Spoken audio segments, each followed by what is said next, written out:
জলপাইগুড়ির ঐতিহ্যবাহী বৈকুণ্ঠপুর রাজবাড়ির মনসা পুজো এবার 517তম বছরে পদার্পণ করল। মঙ্গলবার থেকেই শুরু হয়ে চলবে 7 দিন। পুজো ও মেলাকে ঘিরে প্রতি রাতে হবে বিশ্বহরি গান।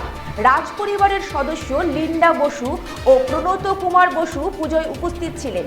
দূর দূরান্ত থেকে ভক্তরা এই পুজো এবং মেলা দেখতে ভিড় জমান।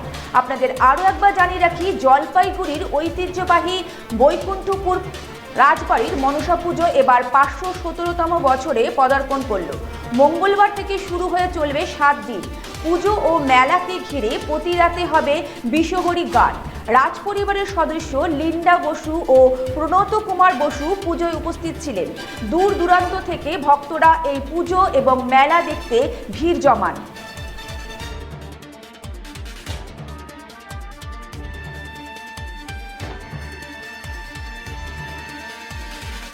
রাজবাড়ির অতি প্রাচীন পুজো 517তম বর্ষ। আজ শ্রাবণ সংক্রান্তি, ইংরাজির 8ই আগস্ট।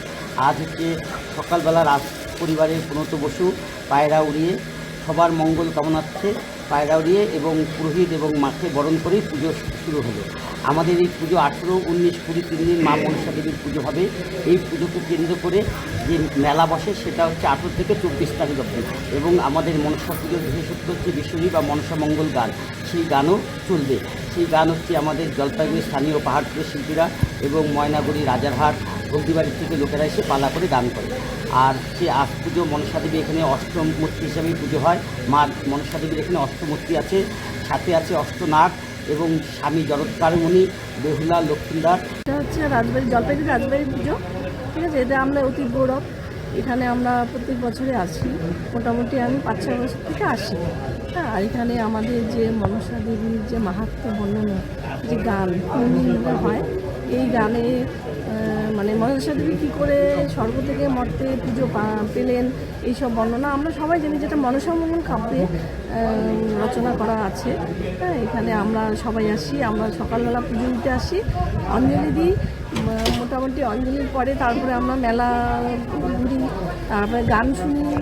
গান শোনার জন্য মানে খুব সুন্দর একটা পরিবেশ এখানে। হ্যাঁ, একদম একদম মানে কি বলবো, আমরা আমাদের মানে পুরনো দিনের কথা বা আমাদের যে সাংস্কৃতিক যে চর্চা, এটা যেন খুব সুন্দরভাবে এখানে ফুটে ওঠে। আর মেলা প্রাঙ্গণ তো ভীষণই ভালো, ভীষণই উপভোগ করি। তারপরে নানা ধরনের মানে পুজোর সামগ্রী আমরা সংগ্রহ করি এখান থেকে। তারপরে বিভিন্ন হ্যান্ডমেড যে জিনিসগুলো, সেগুলো তো ভীষণই ভালো। তারপরে বাচ্চাদের নানা রকম খেলনা, তারপরে আমাদের পাথরের বাটি, যা কিছু পুজো যা কিছু জিনিস আমরা এই মেলা থেকে কিনি। এমনকি এই মেলা প্রাঙ্গণে আমি দেখেছি এবং আমি সংগ্রহ করেছি খুব সুন্দর কাঁসার জিনিসপত্র। মানে খুব দামি একটা মেলা এই জলপাইগুড়ি ঐতিহ্য। এবং আমাদের মানে কী বলবো, উত্তরবঙ্গের বলতে পারেন, সামগ্রিকভাবে উত্তরবঙ্গের ঐতিহ্য এই মেলা। এবং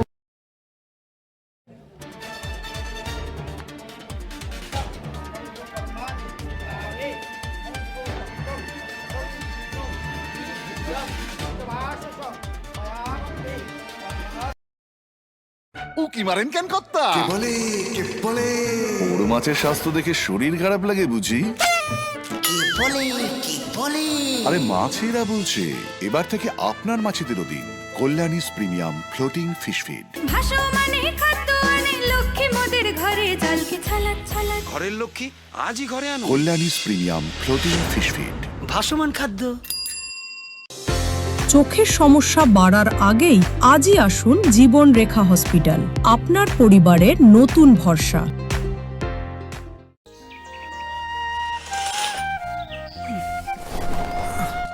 হ্যাঁ রে, তুই নিজেকে কি সুন্দর ফিট রাখিস, তোর বরকে রাখতে পারিস না? তোর দাদা জেনেছে nature pure rice bran oil দিয়ে রান্না করলে শরীর এমনি সুস্থ থাকে। হ্যাঁ, সে তো ঠিকই। শরীর চর্চার পাশাপাশি ভালো তেল দিয়ে রান্না করাটাও জরুরি, আর সেই জন্যই আমার একমাত্র choice nature pure rice bran oil.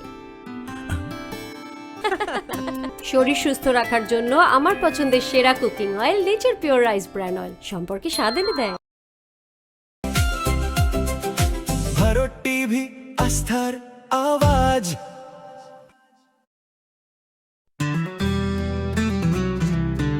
Grocery থেকে কসমেটিক্স,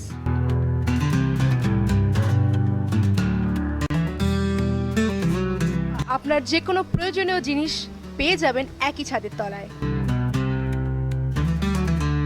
আমাদের ঠিকানা এলআইসি মোড়, রায়গঞ্জ, উত্তর দিনাজপুর।